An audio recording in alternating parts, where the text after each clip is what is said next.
Hi, my name is Mary Jo Groves, and I'm board certified in family medicine. I don't know a thing about being in front of a camera, but after 3 decades as a doctor, I do know something about patient care and about the ways in which our privatized health insurance system fails ordinary Americans. Consider my patient with blood clots in his legs and lungs, a life-threatening condition. I advised him to be off work as a garbage man for 2 weeks. He said he had to return immediately or he'd lose his job and his insurance. Or the patient who appeared in my office one day with tears in his eyes because his home was being foreclosed on. Turns out he was funneling his house payments to hospital bills for his daughter. These are just a few examples of what I see nearly every day. Patients whose wages don't come close to covering their medical expenses. Patients who've lost jobs and health care due to illness just when they need it the most. Patients who have 3 jobs, none of which provide health insurance. Look, we doctors earn a living based on evidence.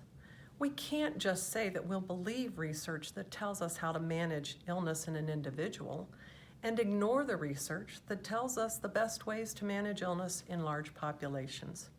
And the research is clear. Societies that provide health care to all their citizens have healthier citizens and at far less cost than we spend in America. For me, it's as simple as penicillin for strep throat. Insurance industry's historic profits are not driving improved medical care, but lining the pockets of CEOs and shareholders.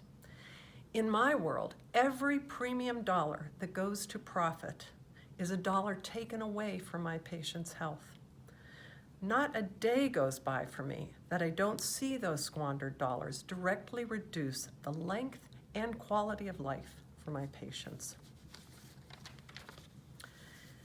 An improved Medicare for all would serve my patients well. I never have to argue with Medicare to get my patients what they need, but I often do battle with insurance companies, including the Anthems and United Healthcares and the other private companies that manage the so-called Advantage plans. I simply write an order to move my Medicare patient following a hip fracture repair to the most advanced rehab unit in the county. With the for-profit plans, my patients wait days for approval, often over weekends when private companies don't work, though we're working and the patient is lying in a hospital bed. Even then, they are often denied the best rehab units.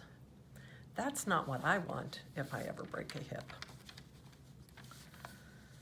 I went into medicine to help people.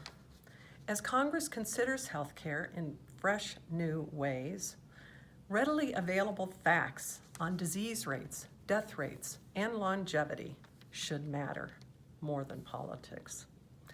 And if you don't think facts matter, guess what?